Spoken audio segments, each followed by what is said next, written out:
माननीय अखिलेश यादव जी कर रहे हैं, हम जोड़ेंगे और जीतेंगे, ये अखिलेश यादव जी नारा लगा रहे हैं।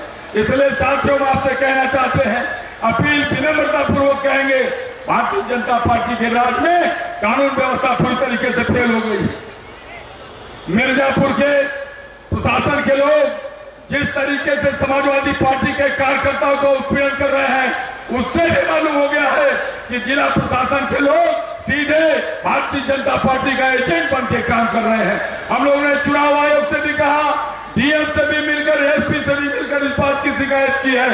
और अभी कल जहां रमेश बिन जी डॉक्टर विधायक आदरणीय प्रभुनारायण सिंह यादव जी मंच पर बैठे, उत्तर प्रदेश शासन के कभी सशक्त और साक्षर रहे, पूरे पूर्वांचल के ही नहीं पूरे उत्तर प्रदेश समाजवादी पार्टी के शानदार नेता, उत्तर प्रदेश सरकार के पूर्व राजस्व मंत्री आदरणीय अंबिका प्रसाद चौधरी जी मंच पर बैठे, समाजवादी पार्टी मिर्जापुर के विधायक रहे, उत्तर प्रदेश सरकार के पूर्व मंत्री आदरणीय कैलाशनाथ चौरसिया जी मंच पर उपस्थित, पार्टी के वरिष्ठ नेता पूर्व अध्यक्ष आदरणीय शिवशंकर यादव जी, रावसगंज के लोकप्रिय सांसद आदरणीय छोटेलाल खरवार जी, हमारे पार्टी के वरिष्ठ नेता साथी अशोक यादव जी, आदरणीय लालचंद पूर्व सांसद जी, पार्टी के वरिष्ठ नेता पूर्व विधायक आदरणीय जगदम्बा सिंह पटेल जी, मंच पर उपस्थित विधान परिषद में नेता प्रतिपक्ष आदरणीय लाल बिहारी यादव जी, विधान परिषद के सम्मानित सदस्य साथी आशुतोष सिन्हा जी, सम्मानित मंच पर बैठे सभी नेता, पार्टी के जिला अध्यक्ष आदरणीय देवी प्रसाद चौधरी जी, हम पार्टी इस मंच पर बैठे सभी जिन नेताओं का नाम लिया उनको, और जिनका नहीं ले पाया उनको भी सबका स्वागत करते हैं, अभिनंदन करते हैं, वंदन करते हैं। बहुत देर से मीटिंग चल रही है। माननीय राष्ट्रीय अध्यक्ष जी को, माननीय अखिलेश यादव जी को आपके बीच में आना है। कुछ तकनीकी कारणों से उनको आने में थोड़ा देर हो रही है, लेकिन हम लोगों को जो सूचना मिल रही है जल्दी आपके बीच में आने वाले हैं। हम इस मंच से उनका भी स्वागत अभिनंदन करते हैं और आपसे अपील करना चाहते हैं, ये मझवा विधानसभा का जो चुनाव हो रहा है, ये चुनाव सिर्फ मझवा विधानसभा के लोगों का नहीं है, ये चुनाव उत्तर प्रदेश ही नहीं बल्कि देश की राजनीति का दिशा और दशा तय करने जा रहा है। इसलिए साथियों, 2 दिन चुनाव के शेष रह गए हैं और पहली बार हमने देखा कि उत्तर प्रदेश जैसे ताकतवर राज्य का मुख्यमंत्री इस मझवा विधानसभा में ब्लॉक स्तर पर मीटिंग कर रहे हैं। ब्लॉक स्तर पर पहाड़ी में भी मीटिंग किए, मझवा में भी मीटिंग किए, सिटी में भी मीटिंग की, और हो सकता है कल भी चले आए। इससे आप लोग अंदाज लगा लीजिए कि मझवा विधानसभा में समाजवादी पार्टी कितनी मजबूत है कि उनके उस विपक्ष पार्टी के मुख्यमंत्री को लगातार मझवा में चुनाव प्रचार करना पड़ रहा है। कहीं उनके उप मुख्यमंत्री केशव देव मौर्य आ रहे हैं, दूसरी तरफ पाठक जी आ रहे हैं, आज भी हैं। पूरी की पूरी भारतीय जनता पार्टी हताश और निराश है, ये आपकी ताकत बता रही है। इसलिए साथियों, आज के इस अवसर पर हम आपसे कहना चाहेंगे, जहां भारतीय जनता पार्टी हिंदुस्तान की राजनीति में हिंदू मुसलमान करा के राजनीति करना चाह रही है, सहारनपुर का दंगा हो, लखीमपुर खीरी का दंगा हो, जो भी दंगे हो, दंगा करा के आपका वोट लेना चाहती है और कह रही है बटेंगे तो कटेंगे। कौन बांट रहा है? भारतीय जनता पार्टी बांट रही है या समाजवादी पार्टी बांट रही है, यह आपको तय करना पड़ा है। हमारे नेता माननीय अखिलेश यादव जी कह रहे हैं, हम जोड़ेंगे और जीतेंगे, ये अखिलेश यादव जी नारा लगा रहे हैं। इसलिए साथियों, हम आपसे कहना चाहते हैं, अपील विनम्रता पूर्वक कहेंगे, भारतीय जनता पार्टी के राज में कानून व्यवस्था पूरी तरीके से फेल हो गई। मिर्जापुर के प्रशासन के लोग जिस तरीके से समाजवादी पार्टी के कार्यकर्ताओं को उत्पीड़न कर रहे हैं, उससे भी मालूम हो गया है कि जिला प्रशासन के लोग सीधे भारतीय जनता पार्टी का एजेंट बन के काम कर रहे हैं। हम लोगों ने चुनाव आयोग से भी कहा, डीएम से भी मिलकर, एसपी से भी मिलकर इस बात की शिकायत की है। और अभी कल जहां रमेश बिंजी, डॉक्टर ज्योति बिंजी का चुनाव कार्यालय है, उस चुनाव कार्यालय को सीओ सिटी इंस्पेक्टर इस तरीके से घेरे थे कि जैसे लगता है उस चुनाव कार्यालय पर पूरे देश के आतंकवादी घुस गए हैं। इस तरीके से वहां माहौल बनाए थे। हम लोगों ने पूछा, मैं गाड़ी से उतर के उनसे पूछा सीओ साहब से, हम कहा सीओ साहब 2 कार्यालय और खुले हैं, बहुजन समाज पार्टी का कार्यालय वहां कोई नहीं है, भारतीय जनता पार्टी का कार्यालय, एक होमगार्ड नहीं है, ये समाजवादी पार्टी के चुनाव के कार्यालय पर इतनी बड़ी प्रशासन की क्या आवश्यकता है? इस बात का एहसास आपकी ताकत करा रही है। पूरा का पूरा प्रशासन एजेंट बन के चुनाव लड़ रहा है, लेकिन हमारे कार्यकर्ता डरने वाले नहीं है। आने वाले 20 तारीख को हम अपील करना चाहेंगे, विनम्रता पूर्वक अपील करेंगे कि जो जहां रहेगा पूरे मुस्तैदी से खड़ा होकर एक एक वोट डॉक्टर ज्योति बिंद के खाने वाले सामने की बटन दबा देकर जिता देगा और अखिलेश यादव की ताकत बढ़ा देगा। यही अपील करेंगे। बहुत बहुत धन्यवाद। जय हिंद, जय समाजवाद। मुलायम सिंह यादव अमर हैं, अखिलेश यादव जिंदाबाद। अब मैं चाहूंगा कि कांग्रेस पार्टी के नेता और 96 से पूर्व विधायक आदरणीय भगवती चौधरी को मैं आह्वान करना चाहूंगा कि वो आए और मन से अपने तरफ से अपील करें। आदरणीय भगवती प्रसाद चौधरी जी।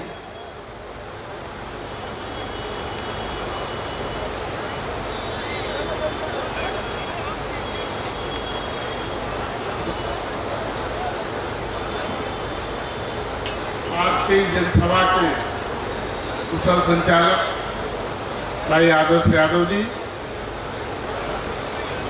समाजवादी पार्टी के जिला अध्यक्ष आदरणीय श्री देव प्रसाद चौधरी जी, लोकप्रिय सांसद चंदौली के जो विधानसभा के प्रभारी हैं, हमारे मित्र माननीय श्री वीरेंद्र सिंह जी, पूर्व सांसद माननीय पटेल जी, पूर्व सांसद लालचंद जी, पूर्व विधायक मऊ जनपद के जो कांग्रेस के यहाँ से प्रभारी हैं माननीय अमरीश चंद्र पांडे जी, पूर्व विधायक भाई जगदम्बा पटेल जी, चंदौली के विधायक माननीय यादव जी, पूर्व मंत्री माननीय अंबिका प्रसाद चौधरी जी, पूर्व मंत्री भाई विश्वकर्मा जी, समाजवादी पार्टी के पूर्व अध्यक्ष भाई आशीष यादव जी, भाई शिवशंकर यादव जी, भाई अशोक यादव जी, पूर्व मंत्री माननीय कैलाश चौरसिया जी, पूर्व मंत्री मुन्नी यादव जी, पूर्व मंत्री भाई लल्लन राय जी, अभी भदोही से लोकसभा के प्रत्याशी रहे पूर्व विधायक मणिहार माननीय ललितेशपति त्रिपाठी जी, डॉक्टर ज्योति बिंद जी जो आपके इस मझवा विधानसभा के इंडिया गठबंधन और समाजवादी पार्टी की प्रत्याशी हैं, पूर्व सांसद रमेश बिंद जी, यहाँ उपस्थित मंच पे मैं सभी सम्मानित नेताओं का हृदय से आभार और स्वागत करता हूँ, अभिनंदन करता हूँ। और सामने जो लोग बैठे हुए हैं आज की सभा में, मैं उनकी पावन उपस्थिति को प्रणाम करता हूँ। मैं डॉक्टर भीमराव अंबेडकर जी का अनुयायी हूँ। मैं सर्वप्रथम उनको बड़ी श्रद्धा और अकीदत के साथ नमन करते हुए चंद पंक्तियां उनको समर्पित कर रहा हूं जिसमें कुछ संदेश भी छिपा है। मुझे रोटी, कपड़ा और मकान तेरे संविधान से मिला है। शिक्षा, सुरक्षा, स्वाभिमान मुझे तेरे संविधान से मिला है। औरों को जो कुछ भी मिला है मुकद्दर से मिला है, हमें तो मौका और मुकद्दर भी तेरे संविधान से मिला है। आज इसी संविधान पर लोगों की नीयत, भारतीय जनता पार्टी के लोगों की लगी हुई है। उस संविधान के पुस्तक से नहीं, इस संविधान से जो लोग लाभान्वित हैं, जो कमजोर तबका, जो गरीब तबका, जो महिलाएं, जो पिछड़े वर्ग के लोग जो संविधान से लाभान्वित हैं, उस संविधान से इनको नफरत है। आपने देखा था कि लोकसभा के चुनाव में भी उन्होंने 400 पार का नारा दिया था। लोगों ने समझा था कि इसके पीछे मकसद क्या था। सरकार बनाने के लिए तो 272 सीट काफी थी, लेकिन नीयत खराब थी। वो 400 पार इसलिए चाहते थे कि संविधान को बदल दे और संघ का विधान लागू करें। उनके नेताओं ने खुल करके कई सभाओं में बात कही भी थी और इनके प्रधानमंत्री जी और राष्ट्रीय अध्यक्ष जी ने इसका खंडन भी नहीं किया था। इनकी नीयत अभी वही है। इनको पिछड़ों से नफरत है, दलितों से नफरत है, अल्पसंख्यक से नफरत है, लोकतंत्र से नफरत है, धर्मनिरपेक्षता से नफरत है, गंगा जमुनी तहजीब से नफरत है, भाईचारा से नफरत है, मोहब्बत के दुकान से नफरत है। इनको नहीं पता कि इंडिया गठबंधन जो है ये गरीबों के लिए कल्पवृक्ष है। कल्पवृक्ष जहां सभी लोगों की समस्याओं का समाधान होता है। ये इंडिया गठबंधन जो है वो किसानों के लिए ऋण मुक्तेश्वर है, जो किसानों का कर्ज माफ करने का काम होता है। बड़े बड़े पूंजीपतियों का नहीं, किसानों का। क्योंकि किसान केवल मतदाता नहीं है, किसान अन्नदाता भी है। और किसान जो पैदा करता है मेहनत से, वो अडानी अंबानी के फैक्ट्री से नहीं पैदा होता। इंडिया गठबंधन दलितों के लिए दौलत है। इंडिया गठबंधन पिछड़ों के लिए रफ्तार है और इंडिया गठबंधन अल्पसंख्यकों के लिए ताबीज है। जैसे हमारे बचपन में नानी और दादी ताबीज गले में पहना करके ये सुनिश्चित हो जाती थी कि जाओ तुम्हें सुरक्षित रहोगे, उसी तरीके से डॉक्टर भीमराव अंबेडकर ने जो संविधान का सौगात इस देश को दिया है, ये उस देश के लिए ताबीज का काम करता है। और उस संविधान पर लोगों की नीयत खराब है। लोगों ने कहा कि न सूरत बुरी है न सीरत बुरी है, और बुरा वही जिसकी नीयत बुरी है।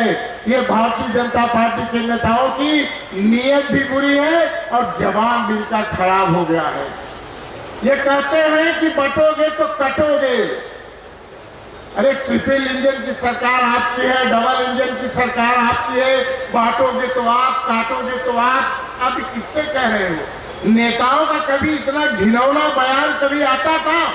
डॉक्टर भीमराव अंबेडकर ने जब इस देश को संविधान दिया था और जो टिप्पणी की थी कि पढ़ोगे तो आगे बढ़ोगे, दुनिया के किसी भी व्यक्ति को इससे तकलीफ हुआ था? जब डॉक्टर भीमराव अंबेडकर ने कहा कि शिक्षित बनो, किसी को तकलीफ हुआ था? जब डॉक्टर अंबेडकर ने कहा था कि संगठित बनो, किसी को तकलीफ हुआ था? जब डॉक्टर अंबेडकर ने कहा था संघर्ष करो, तो किसी को तकलीफ हुआ था? और आज कहते हो कि बटोगे तो कटोगे। अरे हम नहीं बटे थे, आपने बांटा था। हम नहीं बटे थे, आपने बांटा था। और दलित कह करके एकलव्य का अंगूठा काटा था। तो आप क्या कहना चाहते हो? क्यों देश को गुमराह करना चाहते हो? क्यों इस कमजोर करना चाहते हो? ये जो देश की एकता और अखंडता है, जो लोकतंत्र कामयाब है इस देश में, जो धर्मनिरपेक्ष वाला संविधान है, इसको बर्बाद करना चाहते हो? आप गरीबों को क्या देना चाहते हो? आप गरीबों को केवल 5 किलो गल्ला देकर के अपाहिज बनाना चाहते हो?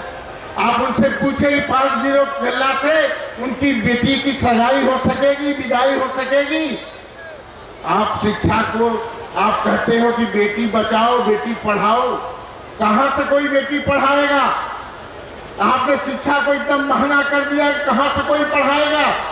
अब बेटी बचाने के लिए लोग भूल जाते हैं, जब दिल्ली के जंतर मंतर में हमारे देश की बेटियां वहां अपने हक और हकूक के लिए जब आंदोलन करती तो उनको किस तरीके से प्रताड़ित किया जाता है। और आपको महाराष्ट्र में आप कहीं चुनाव जब लड़ना होता है तो लाडली बेटी की बात करते हो। मणिपुर में आपको लाडली बेटी नहीं दिखाई पड़ती, जहां महिलाओं के साथ लगातार अत्याचार हो रहा है और देश के प्रधानमंत्री को अभी फुर्सत नहीं है वहां जाने के लिए। वहां कभी गए नहीं, जहां चुनाव होता है जिन प्रदेशों में वो अड्डा जमा लेते हैं, गुफा में बैठ जाते हैं, मंदिर पर बैठ जाते हैं। और मणिपुर में जाने के लिए उनको फुर्सत नहीं, लगता है मणिपुर उनके देश का हिस्सा नहीं है। आप सरकारी खर्च का दुरुपयोग करके दुनिया भर में घूमते हो, मणिपुर की स्थिति को देखने के लिए आपके पास समय नहीं है। तो मैं आप लोगों से कहना चाहता हूं, ये भारतीय जनता पार्टी भारतीय झूठ पार्टी है। कपड़ा तो रंगीन पहनते हैं और झूठ बहुत सफेद बोलते हैं। इनके नीयत खराब है, इनका चरित्र खराब है, इनका चाल खराब है। ये देश की एकता अखंडता को बर्बाद करना चाहते हैं, ये आपको कमजोर करना चाहते हैं, ये प्रदेश को कमजोर करना चाहते हैं। और मैं इस मंच के माध्यम से माननीय मुख्यमंत्री योगी जी को